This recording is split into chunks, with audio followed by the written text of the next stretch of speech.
everybody. Matt Michaels here on the DeFalco Files with the owner and creator of Future Stars of Wrestling, FSW, here in Las Vegas, Joe DeFalco. Joe, how you doing today? Doing all right. We had the big show this weekend.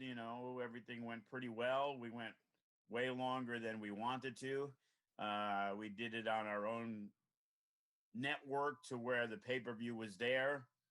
And, hiccups and just working on things that, we intend to improve on. But bottom line is it was, the best show we've done since last year's Mecca. So Absolutely. And just for anyone who might not have done the pay-per-view, I highly encourage getting the pay-per-view. I didn't know what to expect, and I was very pleased. Like you said, it's a new thing. There were some issues with feed timing and you know um, just having the regular aches and pains of figuring something new out. But at the same time, affordable price. You also subscribe to the network and you have a great variety of things to choose from.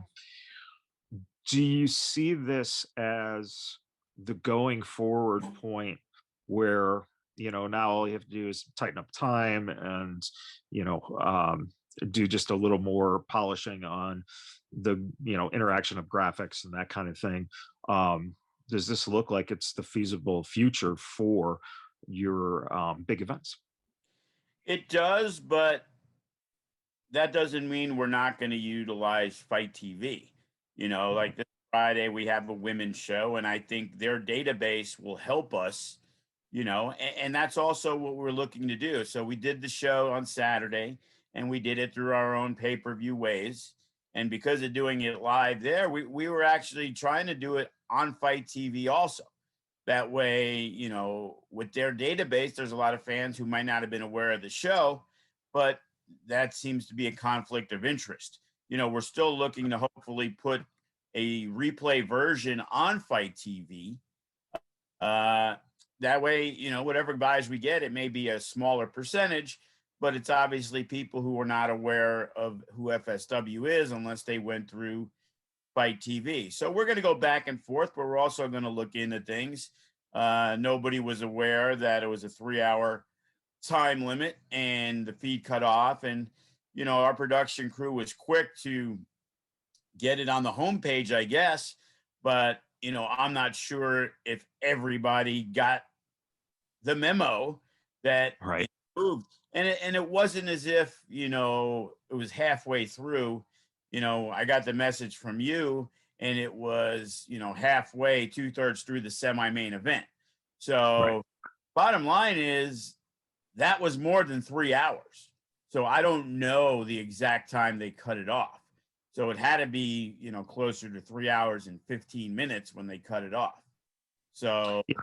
It was somewhere in that time frame between 10:05 and 10:15 that right. yeah. It reminded me of course, the infamous 1998 Halloween Havoc debacle for WCW. Yeah, sometimes things just go off the air. And it's good things because that was a great match back then.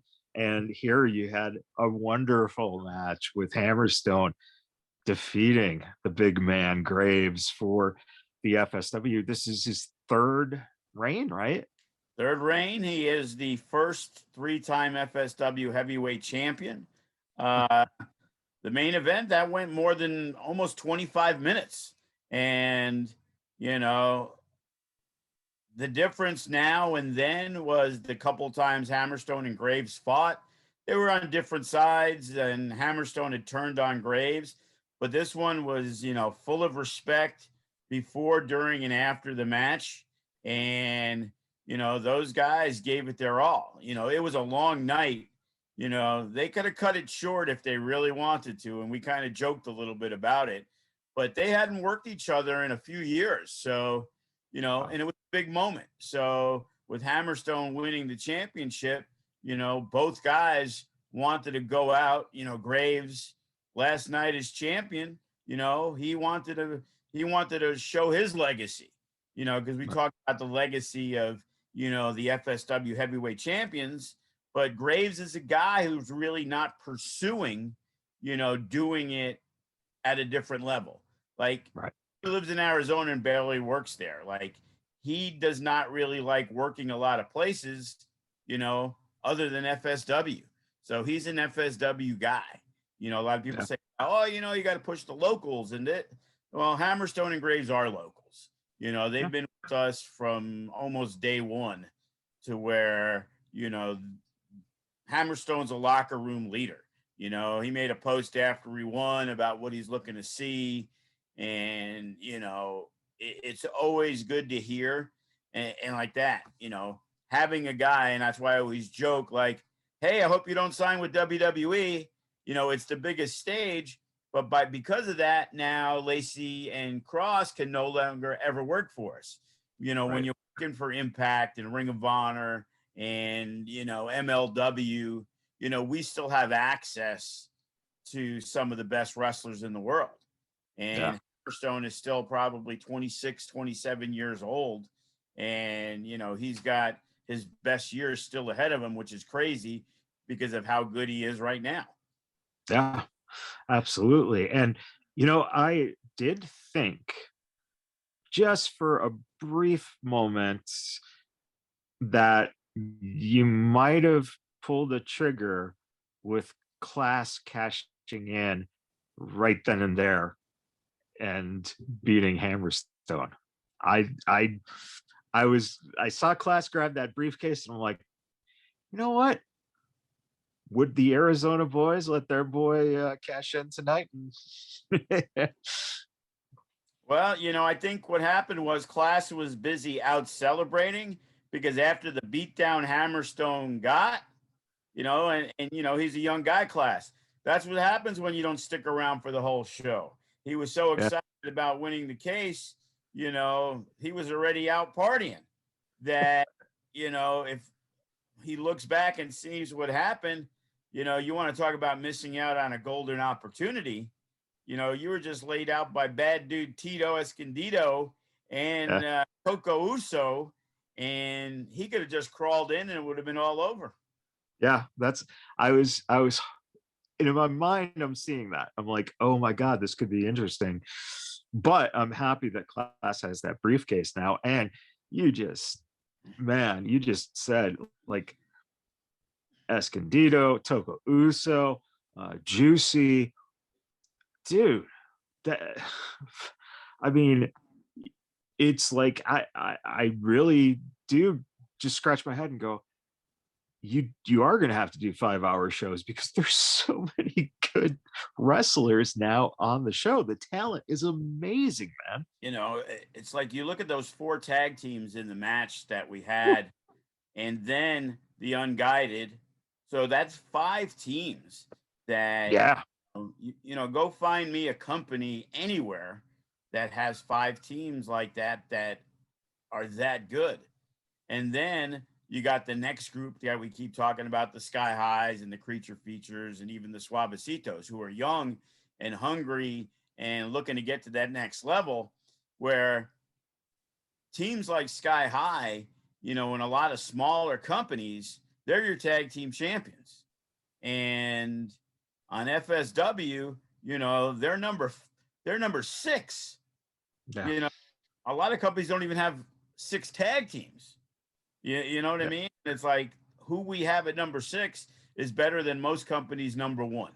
So, and we continue to add, and the Cash in the Case ladder match, Eli Everfly. I'll tell you what, man, every time you watch that dude, I'm like, I think somebody just killed this motherfucker. You know what I mean?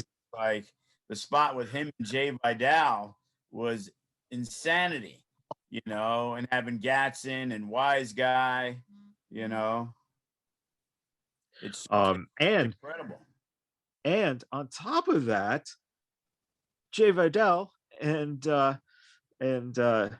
Jake did double duty after that brutal tag match. Those two guys are the ladder match, man. No doubt about it. It was like, we had five guys and we were thinking of going with five, and Jacob Austin Young pitched to me that he is, a two-time cash in the case winner, and he wanted to throw his hat in there. He's like, I'll work double duty.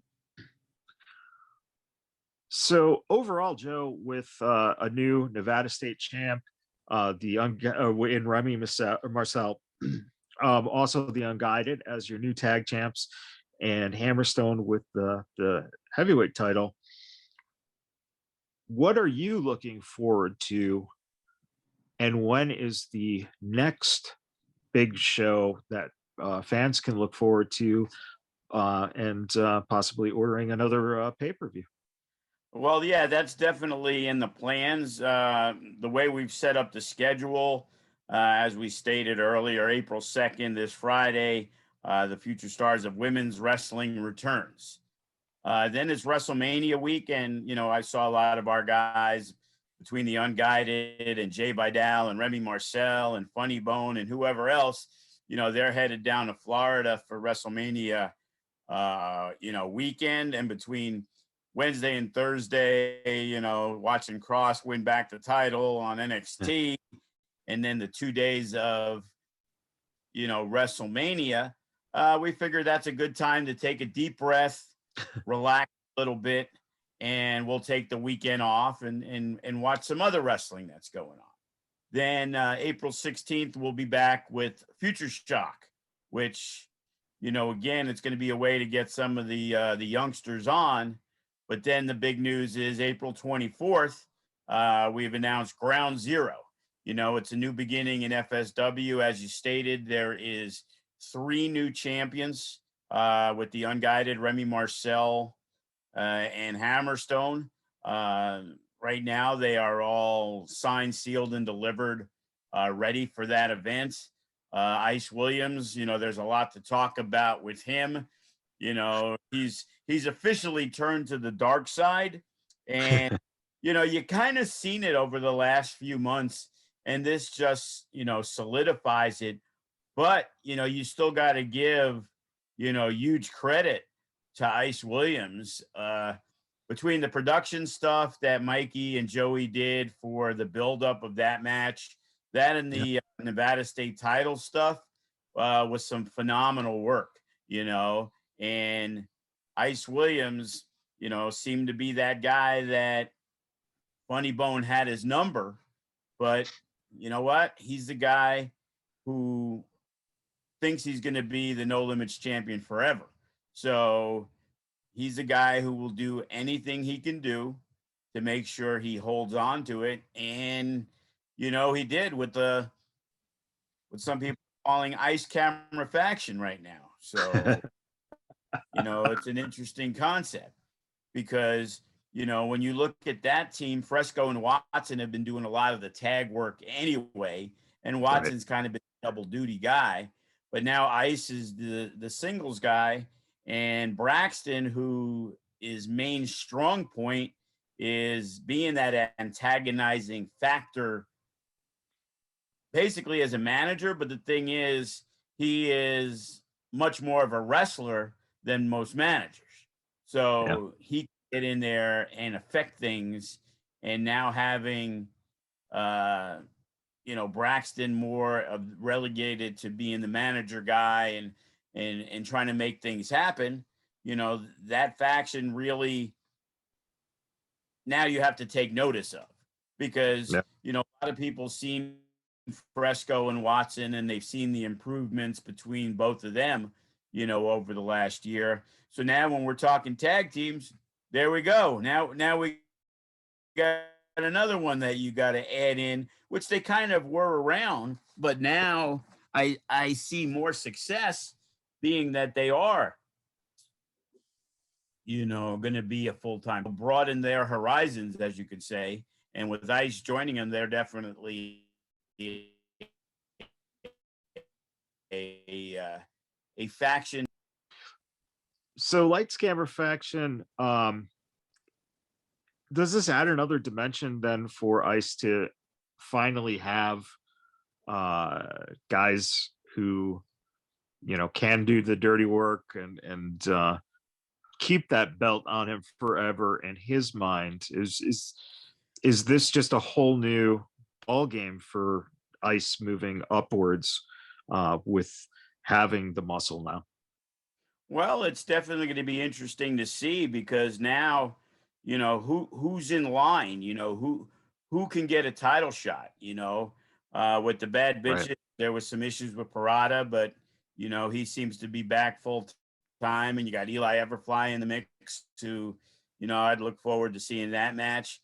But, a guy who could be the breakout guy, and everybody sees it, is Jay Vidal. And, right now, if there's going to be somebody who can not only go after Ice Williams but defeat him, I would also say either member of the Unguided. But they got way too much on their table to worry about or single stuff. I know Matt Vandergriff, would love to have every title in FSW at the same time. You know what I mean? And so would Damian Drake. So Yeah. again, at ground zero on April 24th, the question is, who are the Unguided going to wrestle? Who's Hammerstone going to wrestle? What's up with Graves? He just lost the title. Where does he go? Does he want a rematch? Is he going to go after somebody else? After what happened to Hammerstone, there's some issues that backstage that MK's army may have done some damage to Graves. Well, so that would put Tito Escondido, Toa Leona, and Juicy on Graves's radar. Yeah. You know what I mean? So it's like, it's definitely going to be interesting to see. We haven't even put anything together. It's like we're trying to focus on the women's show, but we know where we got to go. Even Kenny King and Shogun, they had their issues after the match. And I know there's been a lot of built-in frustration with Shogun, and deservedly so. Whatever rhyme or reason that Kenny King was unable to make the shows, Shogun doesn't care the reasons. Shogun knows that Kenny King was his partner, and Kenny didn't have his back because he had other priorities. And when you're tag team champions and Shogun feels that his partner isn't putting them as a priority, of course he's going to have a problem with it, and at the end of the match, Shogun thought he was in control and might be able to put away the Unguided, and the tag was able to be made. Kenny was begging for it, and Shogun said, I was right there. I saw him, I got it. Basically, he's got it because you didn't have it before. Hero Lou had to come in and help him out when he was getting beat down by the Unguided. So it isn't one thing that has frustrated Shogun. It's been, the last few months. We had that match scheduled. Then we had to close down because of COVID stuff. So despite the fact it isn't all Kenny's fault, there was certain situations. Then Kenny got COVID, and then they had to do the bubble in Ring of Honor. And there was so much going on that, unfortunately for Shogun, he had to pay the price, because not only did he not get to defend the titles, there was a bunch of shows that he wasn't even on, just because there was no spot in a singles match for our tag team champion. So, you can go through, the entire card. A late addition was one of the best matches we saw was Sefa and Daivari. Great respect from both guys. I got a text from Daivari after the show, and basically it said, 3 words: Sefa is awesome, is what, a message to me, because, he had to bail a little early, so like, hey, thanks for everything. He's actually going to come in today, and he wants to go, look over the match and things like that. And he's even hoping Sefa could come in just so he can help him out with some advice on what he saw after he looks back on the match and what he thinks. And that's what's so great about our company. It's like we have these young superstars, the Shoguns and Cephas and the Unguideds. And then we got these veterans like Kenny King and Sean Davari. And now you call him a vet too, a guy like Hammerstone, that the talent, in some cases, the talent's all the bring-in guys. And in some cases, the talent is just the young local guys. Like our talent pool, I rave about it day in and day out, but you really got to see it at Day of Reckoning because there was such a potpourri of talent. You saw a young guy like Jordan Cruz, and you see a young guy like Class, and you see a guy like Ice Williams go toe-to-toe with Funny Bone in Funny Bone's realm in a no-holds-barred match, and Ice going through doors and Funny Bone through thumbtacks. I highly recommend, that match alone, despite the fact it went 25 minutes. There was never a dull moment in that match. Yeah, absolutely.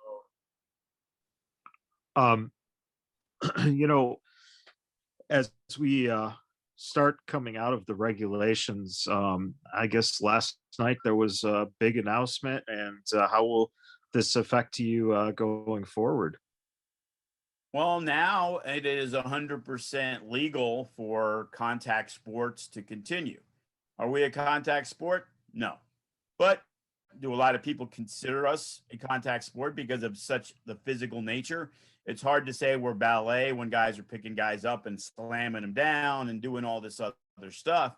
So now that gray area is far less of a gray area.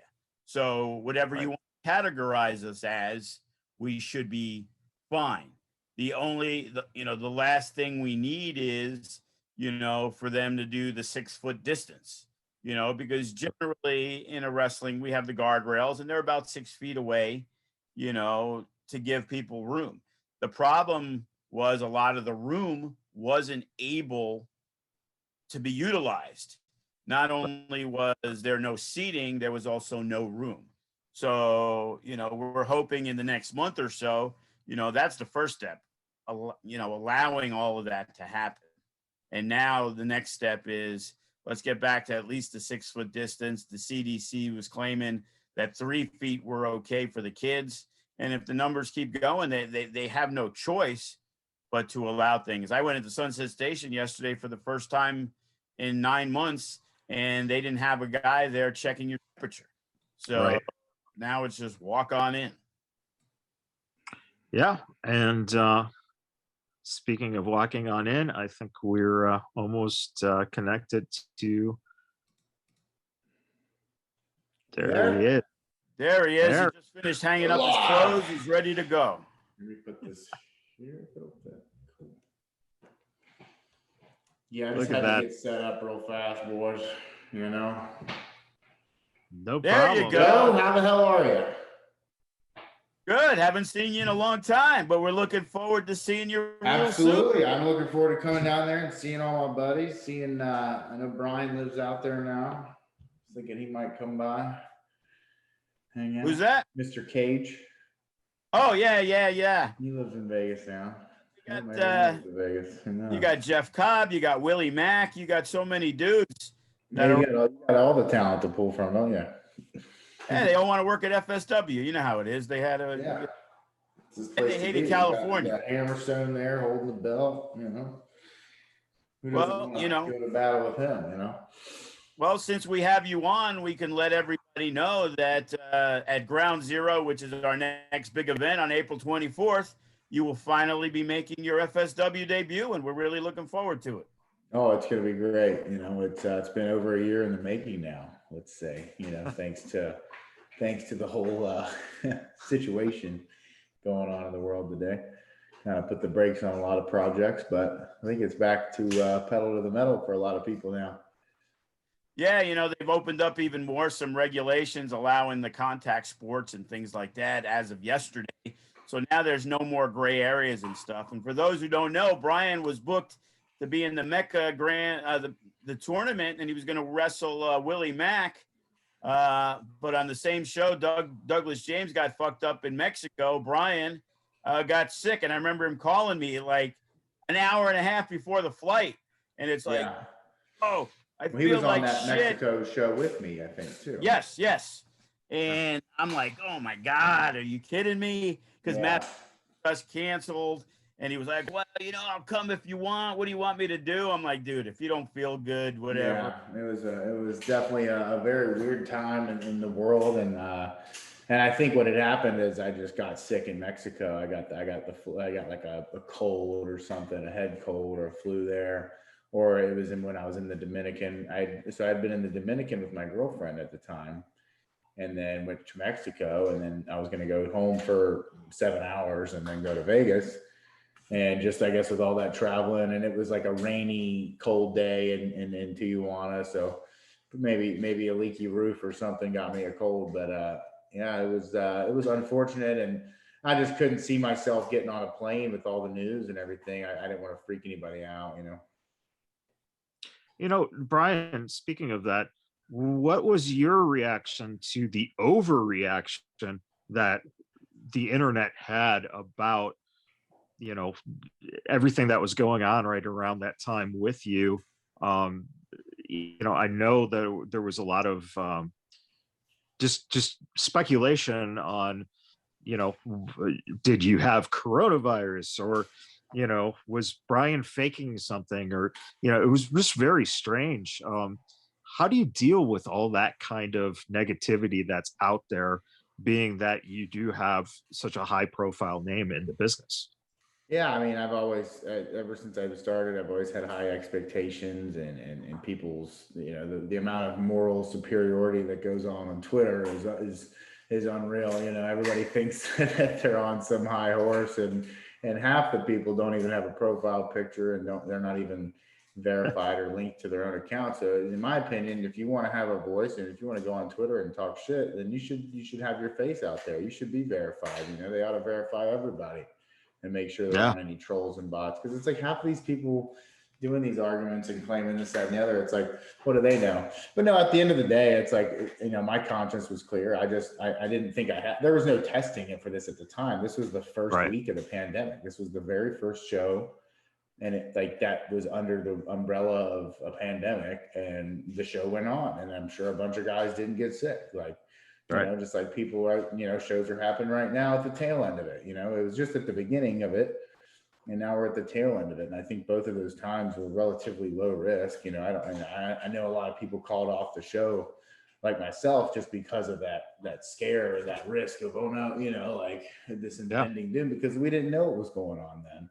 But I think as time has gone on, we've learned about this virus. There's been plenty of testing going around. There's been vaccines administered. So at this point, I haven't had any physical, issues running into it. And if I did, I didn't notice. I must have shrugged it off. But at this point, the economies are opening back up, shows are opening back up, and people are a lot more transparent. But at the time, I don't think I had it. But at the time, I didn't know. Like, shit, I could have had, But yeah, people they're gonna grasp at straws, and they're gonna try to, it's like, oh, Charlotte, and it's like they're talking shit about Charlotte because she was like, oh, I had COVID. It's like people need to realize that privacy is something sacred, right? And it's becoming a thing of the past. Everybody wants to know everybody's business.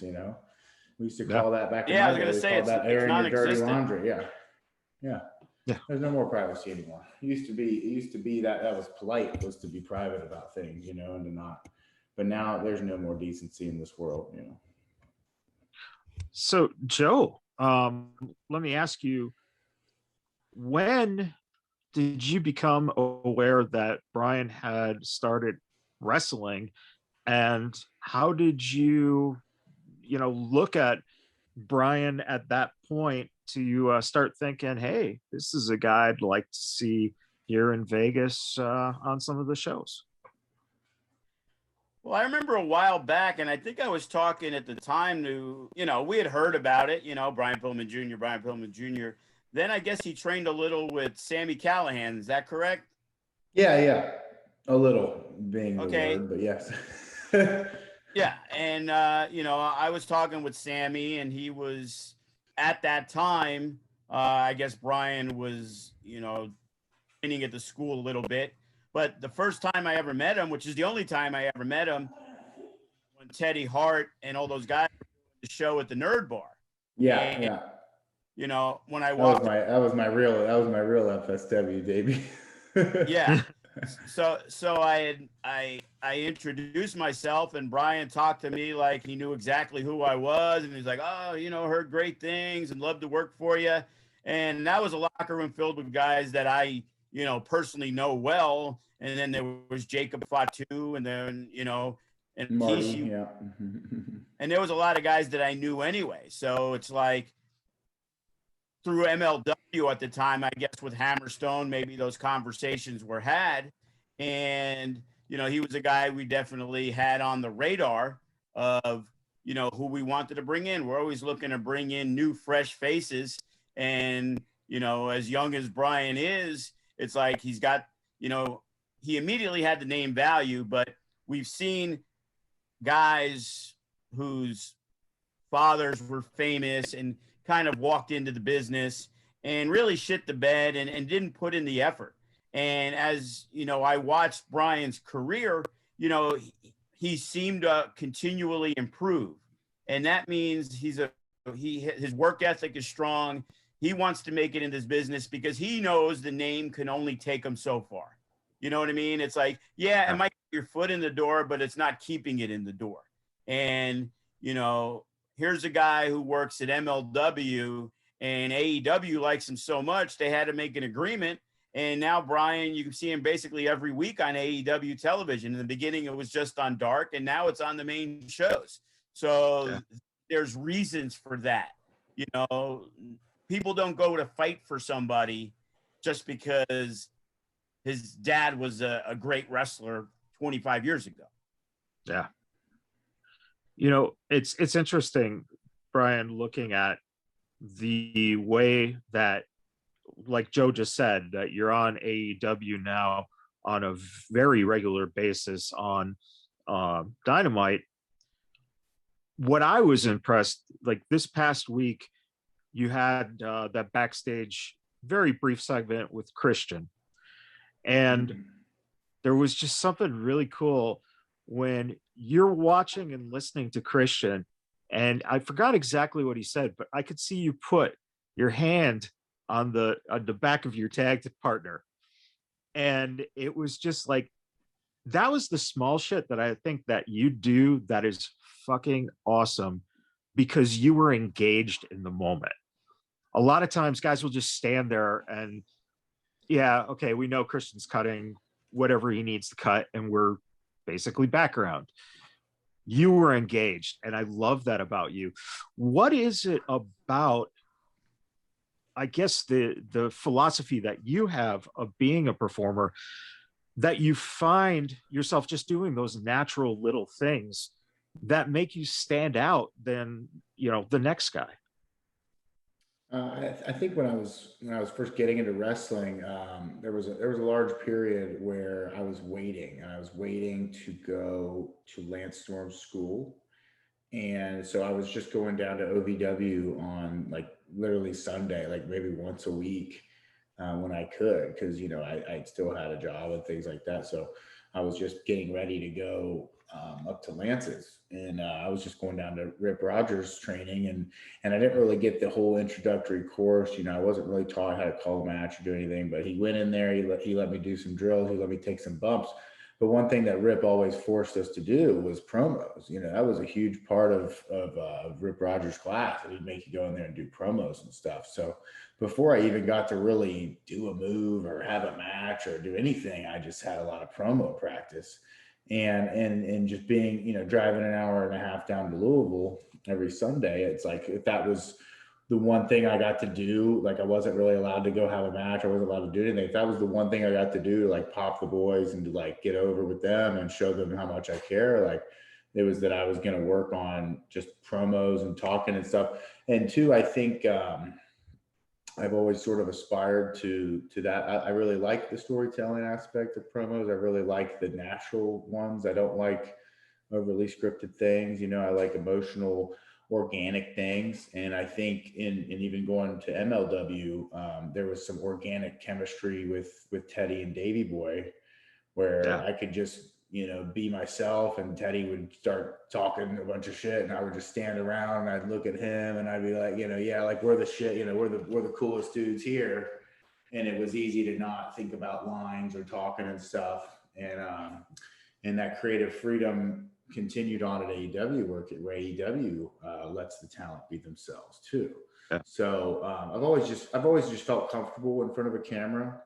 And also in high school, we did a lot of we did a every Friday when school let out. Before school would let out, there'd be like a news, this week at school, and we would do funny skits, and we would do just dumb stuff that before like people got famous on YouTube and posted this shit, we like filmed it like with these old school cameras and like posted it on our if we had saved all this shit on YouTube, it'd be money. But we just did a bunch of funny stuff, and it was all organic, unscripted stuff. So I think my whole life I've sort of gravitated towards that performance, aspect of wrestling. And when the camera's rolling, I just breathe, and I just organic about it. I try not to remember things, and I just treat it like it's real. Wrestling is a very real part of my life because it's had a real effect on my life. My dad was who he was, and that ended up meaning that my childhood went the way it did, for better or for worse, and I got to where I am today because of wrestling. So if I'm in front of the camera, the last thing I'm going to do is try and act or be fake or be something that I'm not. All I got to do is be Brian Pillman Jr. There's really no gimmick to it. I don't have a specific gimmick that I work. Even if you look at the Varsity Blondes, it's like, that's who we are. Griff and I played football at a high level in high school, and I went on to play college lacrosse. So like the whole aspect of camaraderie and being a jock, but also getting good grades, because you got to get good grades if you want to play on the starting team. You know what I mean? Like just being a top of the line athlete, a top of the line student, and just being excellent at the top of your class, being the elite of anything is sort of kind of what I live by. So it's not really a character. I'm not like coming up with scripts or promos. You put the camera in front of me, I'm just going to be Brian Pillman Jr. Joe, first off, is Brian going to be the first ex-lacrosse player that FSW is going to see? I heard Maserati played lacrosse for a while, but other than that, I don't really know anybody who has played lacrosse. Because you know what? The truth of the matter is, I guess a lot of people played lacrosse. When I grew up in high school, I played baseball. I hated lacrosse. So in most situations, lacrosse didn't have, the way college basketball and college football, college baseball isn't that big a deal, except when you get to the pros. But college lacrosse doesn't have this big following, and most people don't know, oh, hey, yeah, that guy played lacrosse in high school. That guy played lacrosse in college. It's kind of like that little, under the radar sport. Yeah. In high school. Like I remember having a lacrosse stick. Well, see, when I was in high school, it was only a club. It wasn't even an official varsity sport. Wow. But by the time I became a senior, we officially had our high school official uniforms and stuff. Wow. But when I was first started, it was like a Northern Kentucky club. Like it was a bunch of different high schools conglomerated into one, but it's quickly developed. It quickly caught on. And I was a part of that. I was one of the people that sort of led the way and spreading the word about lacrosse in my community, right? So I was the first team captain there. And I thought, you know what? There's a lot of momentum and excitement behind this sport. Why don't I go try it in college? And then when I got to college, I think, the school got a little more demanding. And then the lacrosse aspect itself, the actual sport of it, was a little more finesse, than I was used to, just running through people in high school, and it was a little more like soccer in that regard, a little bit more mental and finesse than I was used to. So I kind of fell out of it, but I still have a whole lot of respect for the sport. I still have all my skills and abilities that I can do. I can throw left-handed, right-handed, behind the back, and Hook at AEW, Taz's son, is actually a former Division I college lacrosse player. So he's quite the impressive athlete himself, so. Wow. So Joe, what do you when you look at Brian and what he's been able to accomplish so far. What do you think the strongest aspects that you see in what Brian has been doing? Well, again, talking about that work ethic, it's like Brian, now, we're looking forward to him being in FSW, working guys like Hammerstone. And here's a guy that he's going to walk in because of what he's already accomplished, and he doesn't have to work himself through the roster. He's a guy that we can put in with just about anybody. When I was talking with him, and, there's always those guys you're going to bring in for a show, here and there, blah, blah, blah.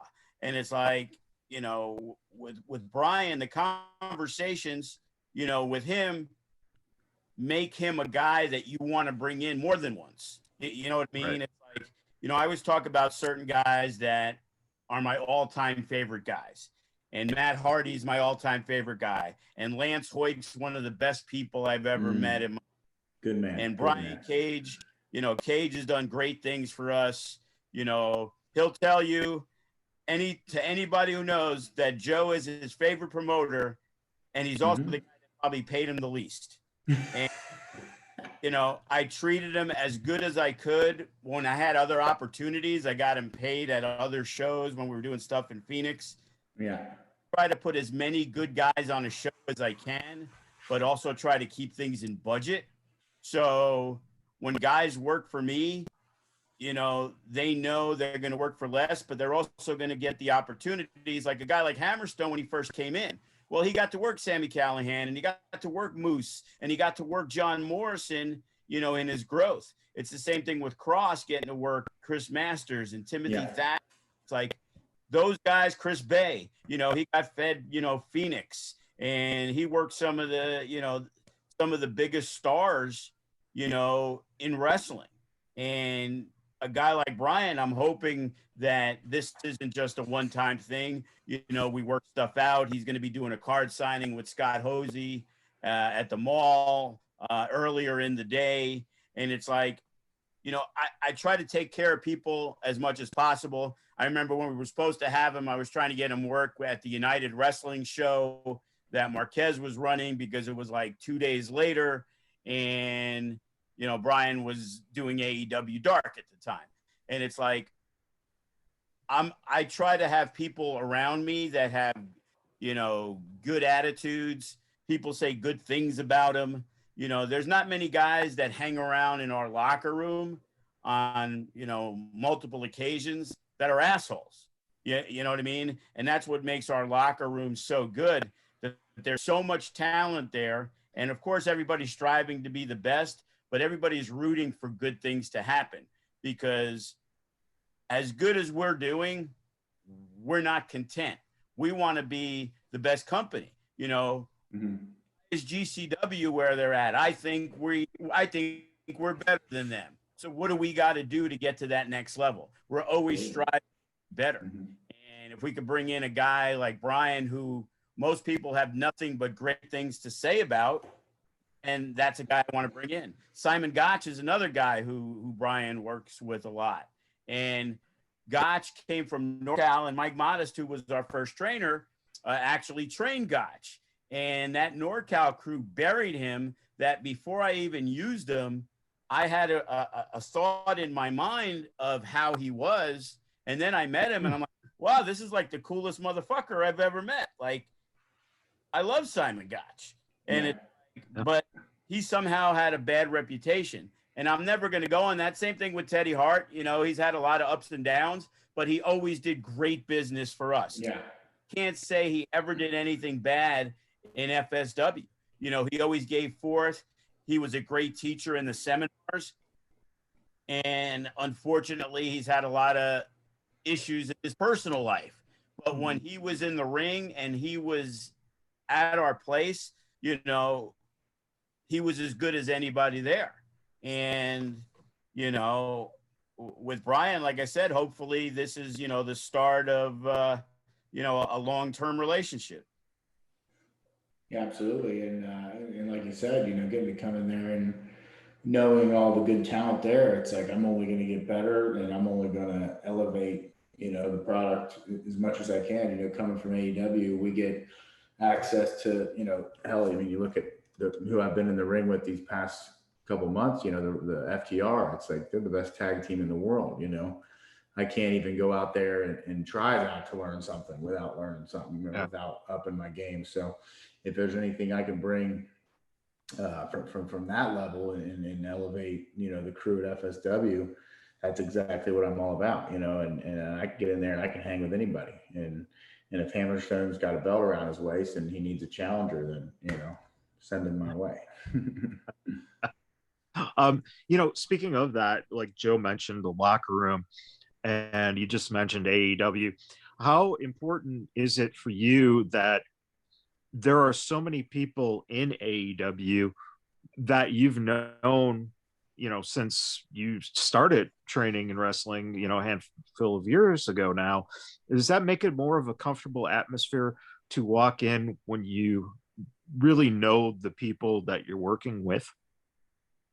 It's funny because some of the people in the locker room I've known since I was 4 and 5 years old, and they took part in the Pillman Memorial shows and stuff. So it, and Christian, who just came in and did the segment with us, and Braxton Sutter, being a guy that worked those shows back in the day. A lot of the big names were a part of that back then.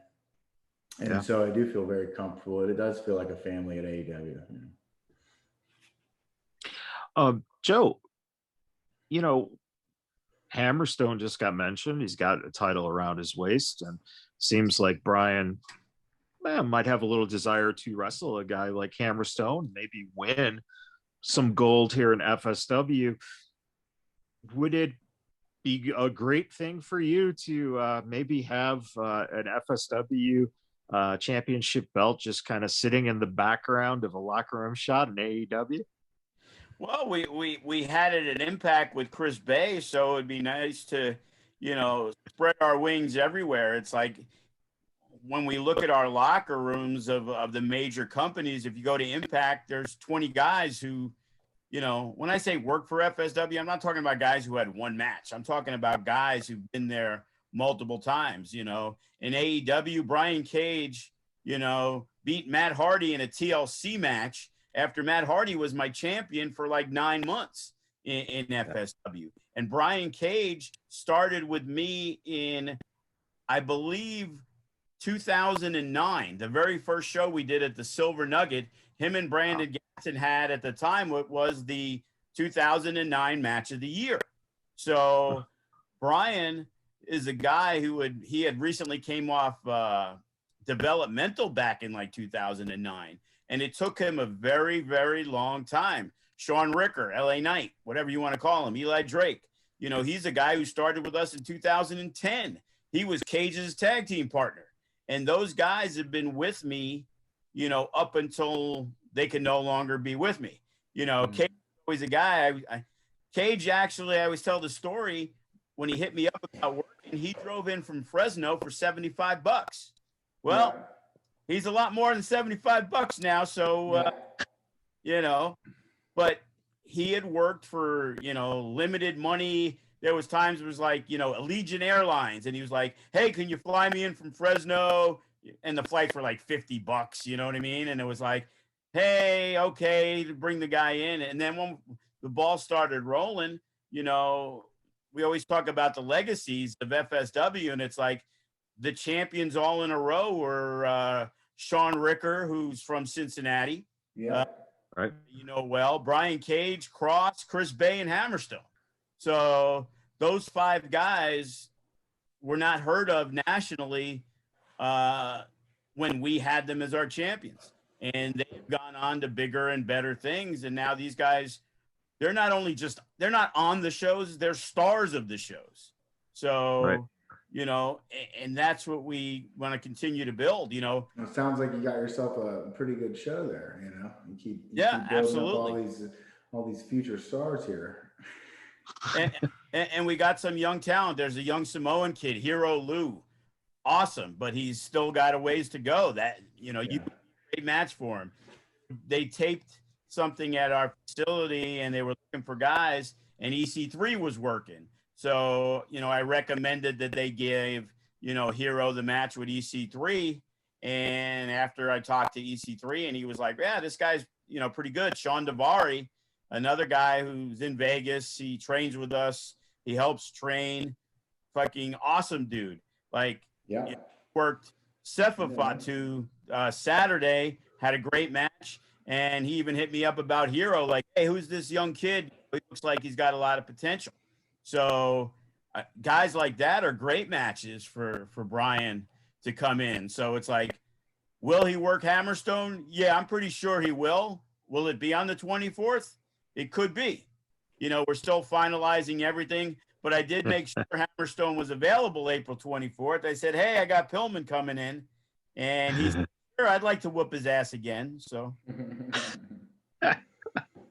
And yeah, I mean, I got a lot of history with Alex at MLW, and having fought him for the national open weight, the inaugural match. Never before had that belt been held, and it was a very, very nice belt, a very a good indicator of skill within that league, because it was an open weight title. It was available to anybody, any challengers. I think Hammerstone had quite a weight advantage on me at the time. I was only about 200 pounds. I think he was pulling 230, and I think now the weights have kind of evened out a little bit. I think he's starting to lean out, and I'm starting to bulk up. So we might be a little more even in terms of leverage and in terms of skill, as well as I've accelerated my craft. And he's always been, as long as I've known him, he's been at the top of his game, and he's only going to continue to get better. But yeah, at the same time, I think we're looking at a matchup that could go either way. I've been looking at a matchup that I'm very confident in. But yeah, maybe he needs more time. Maybe he shows up April 24th and sees what I'm doing and tries to take a look or tries to intervene in a match I'm having or something. That's yet to be seen. But I can tell you that he's not, he's not just sitting at home drinking mimosas. You know what I mean? I think he's doing his research. I think he's in the gym expecting there to be a fight. I don't think he thinks it's going to be a walk in the park. Speaking of training and in the gym, how has it been for you, being that you did start off, right around, 200 pounds, and you've definitely increased your physique? Has it been beneficial for your style? And have you been able to learn from some of the guys on what you should be focusing on to basically prepare your body for not only the look, but the wear and tear as well? Yeah, absolutely. I think I realized, so as I started coming into my own, that I wasn't going to be, the next Ray Phoenix. I wasn't going to be the best flyer in the world. So I sort of try to limit those capacities, and I started working a lot on my striking, and then eventually on my mat wrestling. Been doing some jiu-jitsu and some different things. But yeah, I think that I'm a guy that I carry my weight well. I think I've got good leverage. I've got good power that was waiting to be unlocked. I was trying to be flying Brian for too long. I think it's time to be flying Brian Steiner, coming in there, suplexing some fools, but also I really appreciate some of the different things that my trainer did, the half crab and the super kick. So there's a lot that I have to work with now. I tried to do a lot early on, and I kind of found out what worked for me. Right. So very physical style that I'd like to implement at FSW. And I think you'll see a different side of me as we go to challenge that for that belt. But yeah, I think that's all I got to say for today. I think I'm excited to see what the future holds, my friends. Joe, any final thoughts before we let Brian wrap up? Well, yeah, now that I'm hearing about the jiu-jitsu and the mat wrestling, we have a show called Natural Born Killers, which is similar to Bloodsport. Add another name. We got Gotch on that show. We had Severin. We had Frank Mir. Nice. We brought in some MVP, did the last one we did. Stefan Bonner, who lives out here. Wow. So, we did it with Cross, and that's when Cross actually fought Moxley in our Yeah. arena a couple years ago. So, there might be another name that, we're looking for some talent for that show. Like I found out, like TJ Perkins was like, oh, he might get signed. Bellator's offering me a contract, and, he had a great match with Douglas James, Tom Lawler, of course, Yeah. that we use. So maybe No, it's definitely a style that I've been dipping my toes in a lot more lately. It's something I'm very interested in. It's definitely still a work in progress, but I think every martial art, everything can sort of bleed into professional wrestling and can be utilized as a weapon within that ring. So, well, there you have it. We may have another signee to Natural Born Killers 3.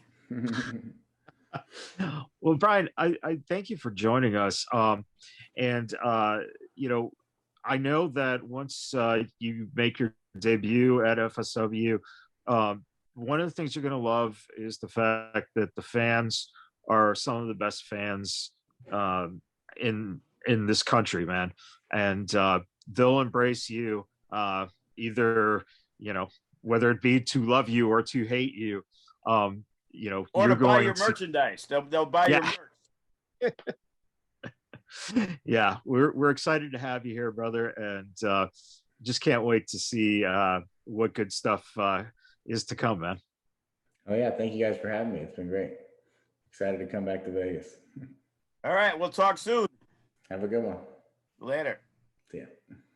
So we just heard from Brian Pillman Jr., and it's just very exciting to know that someone who is as young as he is, who is still learning himself, but is a very positive person. When you look at someone's character, and that, sometimes you hear bad things, sometimes you hear good things, as you were talking about Simon Gotch like that, is it your own eyes in the end that allows you to say, you know what, I'm willing to take the chance that this person will fit into our locker room? Well, when it comes to name guys, that's the ones that you have to be tricky with, and you can see how they react to you when they don't really know who you are. They're a big name guy. And for example, the first big name guy I ever had to deal with was John Morrison.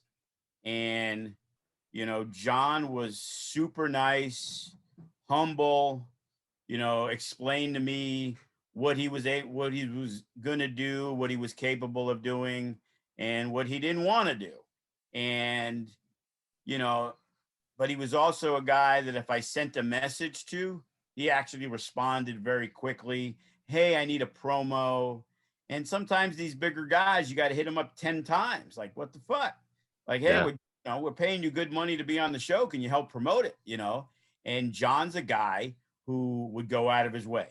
As I said, when Matt Hardy won the FSW Heavyweight Championship, you would swear he just beat the Dudleys and Edge and Christian in the TLC match at WrestleMania, the way he put over winning the FSW Championship. Lance Hoyt, as I said, another guy who, no matter what you asked of him, the super nicest guy in the world, helping out in the back, talking to the young guys. Those are the people you want to have around. Initially a guy like Disco was kind of the first guy locally who was around, and Disco's a guy that super dude, but if he doesn't know you, he's not, hey, I'm Disco, I'm Glenn, hey, whoa. No, he doesn't say a lot. When he gets to know you, he opens up a lot more. As crazy as, you see, and you would think of the Disco Inferno character, Disco is way quieter, in person. If you ask Clutch and Sugar Brown who their favorite trainer was ever in FSW, they'll tell you it was Disco. And Disco keyed on certain things like striking and selling. That's the biggest issues he has. Punches that look like shit, and the fact you get hit with a big move and you don't sell it. Or you sell it for a second and you pop right back up. Right. And the character guys is what's made FSW as popular as it is. You know, we had a great reputation in NorCal. Why was that? Because the Reno scum would tell everybody, oh, yeah, FSW is great. FSW is great. Well, it's easy to say FSW is great when you're working for $200-300, but when you're working for what they were working for, there has to be a lot more, because it isn't they just came to Vegas because they were making a shit ton of money. They weren't making a shit ton of money. They did it because of the crowd, of the competition, knowing Joe gives them London and Kendrick, knows that I give them the Young Bucks, I give them Ricochet and Rich Swann. So they are telling everybody how great it is. As I said with Cage, we joke about it, but hey, what can you do? Hey, I can do this. Hey, I can do that. It's like, oh, I'm getting this now. And it's like he'll settle for less because he likes Joe. Now his settling price is a lot higher than it was before, but, you know, we still have, you know, hope to have Brian Cage, you know, in some capacity, you know, extremely soon. You know, we got our wall of fame that we abruptly had to add Lacey Ryan. And we actually have on hold the Brian Cage and Hammerstone ones. You know, and then there's a rumor, as somebody I talked to on Saturday, you know, pointed to the wall and made it seem like he should be getting one soon too. So, you know, keep updated on that. And like I said, you know, a guy like Gotch, you know, good worker. There's a lot of good workers, but he stands out because I like talking to him. He'll talk to you for 3 hours about current events, wrestling of the present, wrestling of the past. Any topic you want to talk to, he's, you know, extremely informative on things. You know, it's funny how new people kind of meet him. He came in last month for something that somebody else was taping, and people who hadn't met him feel, oh man, I really like that Simon Gotch. And it's like, everybody that I've seen who met him have talked about how awesome he is. That's why it's crazy to me how in some spaces he has such a bad reputation, you know? Yeah. And like I said, when you see these guys working over and over, when we do have the Meccas and we do have these bigger shows, like Sami Callihan had always done good business with us. Moose is another guy, awesome, you know? And you know, he hits me up. Hey, bro, when are you running something big? You know, I'll come back to Vegas, you know, and he's a normal guy. In some situations, some people take that fame to another level and kind of talk down to people. Even though I'm the boss and I'm the promoter, you know, I'm the star, you're bringing me in. I really like the guys, and that's why I continue the ones who don't act like they're the stars. They're not prima donnas. They don't ask for everything. You know, they're willing to help try to grow what you're doing. And, you know, you could never be thankful enough. I've said it a million times about Matt Hardy. You know, here's a guy, you know, because of the pandemic, we were going to be the only show that had him before his transition from WWE into AEW. Like, that was a big fucking deal. And why was he going to do it? Because he likes Joe. He did good business with Joe.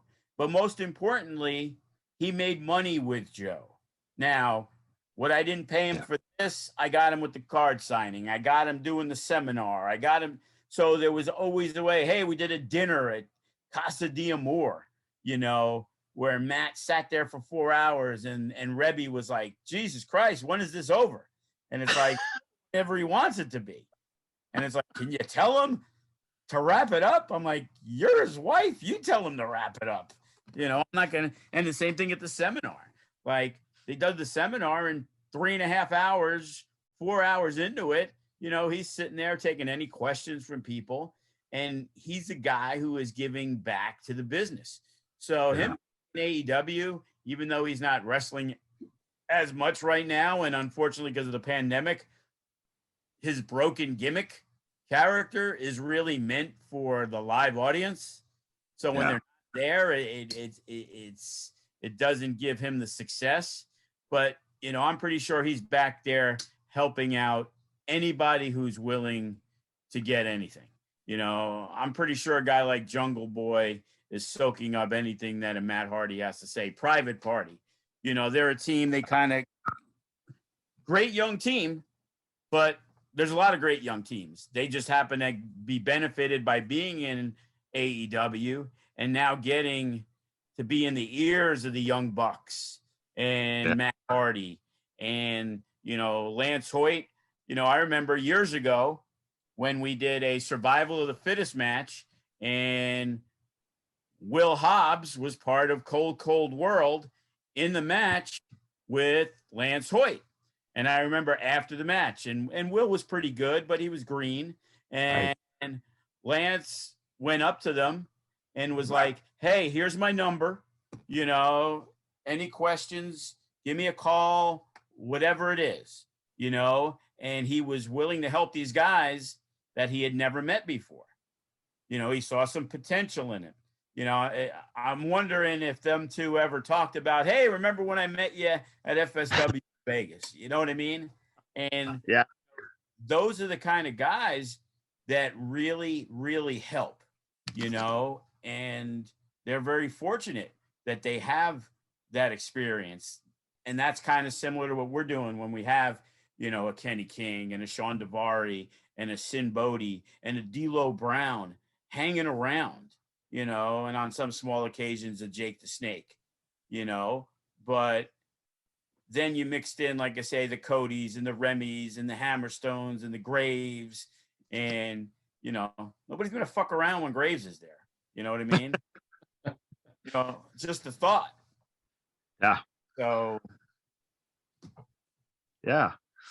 You know, as we kind of wrap up here, and I know that on April 1st, we have a little baseball season starting up here. What do you think about your Mets' chances this year? And how happy are you to have Lindor on the team now? Well, it was a great move, obviously. And, you know, I've been a Met fan since, you know, Tom Seaver, my favorite, you know, player of all times. Got to meet him once. He was very nice. And, you know, they should have been champs way more times in the 80s than they were. Yeah. It all comes down to, you know, the pitching. You know, I always thought Syndergaard was better than DeGrom, but obviously I was mistaken on that. And Syndergaard's been hurt. But with the pitching staff, you know, they got to be healthy. You know, they've had some issues, you know, in the outfield and center field and the Timo Perez's and whatever, who 220 hitters, but you know, guys not panning out. But if you look at that team, it's a monster team. And if their pitching just holds up, there's no reason why, you know, let alone win the division, they can win it all. You know, despite the fact I'm a Met guy, true and true, moving to Vegas really makes you a Yankee fan too, because you're from New York. So you're always New York. You know, back in the day, I despised the Mets, the Yankees so much that I was a Boston Red Sox fan, you know, growing up. And I remember, you know, I had a paper route, and I remember the Yankees and the Red Sox playing that one-game playoff back in the day. Bucky fucking Dent, huh? Yeah. You know, Fred Lynn, center fielder for the Red Sox at the time. I would have to say, I guess, position player, my favorite of all times. Like, that guy's career got ended because he ran into so many fucking walls making unbelievable catches that it ended up ruining his career. But when he was on, he was phenomenal. Only guy ever to hit a grand slam in an all-star game. Okay, I was just going to say that, man. I know my Freddie Lynn, you know, I think he had like 8 RBIs in a playoff game when he played with the Angels. You know, I always liked him way better than Jim Rice, but Jim Rice ended up being better, obviously. Well, and Jim Rice had a little more longevity at a higher. No doubt. You know, 1986. I'm looking forward to baseball. It's my favorite sport to bet because, you know, I like to lay the run lines in some occasions, so it brings the odds down. So you know, you can bet a $10 parlay 5 teams and you can still win $500.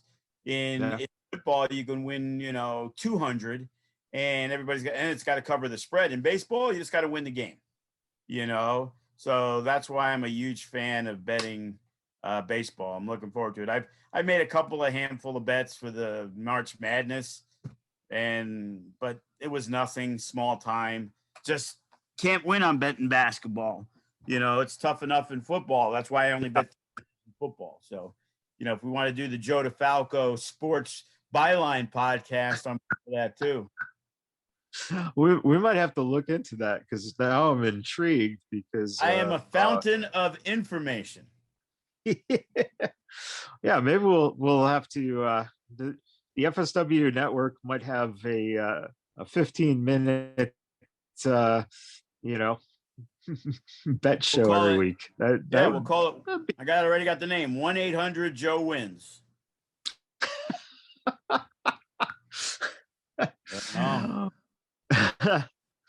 Well, yeah, we'll have to think about that and work on getting that together for everyone. Any final thoughts going into the women's show on the 2nd? Well, we are excited. We maneuvered everything around. We're able to do shows, not trying to sneak things in and doing stuff, but you're trying to do what you got to do. And right now, we need to build the momentum that we had created over the last couple of years that has came to a standstill, and it was disappointing. So now, back to that regular schedule, taking a week off here or there, but moving forward, we're looking for at least 3 shows a month, and, hopefully one is a big one. In May, we got 2 back-to-back. May 8th, we're going to do a big show, but then May 14th, we're going to do a show before GCW, Game Changer Wrestling. So we're in talks with them about using some talent that's going to be here. So on that Friday, May 14th, I don't want to just step on toes. So we've come up with the idea for a name the day before Game Changer Wrestling, called Changing the Game, but I don't want him to look at it as disrespectful. So it's like, hey, since we kind of work together, they're using our ring, they're using Joey and the production crew, so we kind of have a working relationship. It'd be nice that if they have their main event lined up, that maybe there's a confrontation. I know Chris Bay is on their show the 15th. So it'd be nice for Chris Bay to maybe, have a discussion, a nice sit-down interview with his opponent at GCW on that Saturday. That sounds that sounds absolutely fabulous. Right, and those opportunities are afforded to us because of that. And we got the women's show, and Maserati, she's going to defend against Katarina. So here's Maz's chance to, other than Lacey Ryan, really step up with somebody who has been a big time talent in professional wrestling for many years, not 2 or 3, we're talking 12, 15 years. And, she still looks great. And, another one, very easy to deal with, very, very nice to conversate with, and, knows how to do business. So, MK Bandit and FSW present the future stars of women's wrestling. And MK, he's coming off a little high. The MK Army was formed, and he got a little revenge on Hammerstone for laying him out last month. That's it's a shame that that Hammerstone can't show up at this event and destroy MK's event as revenge.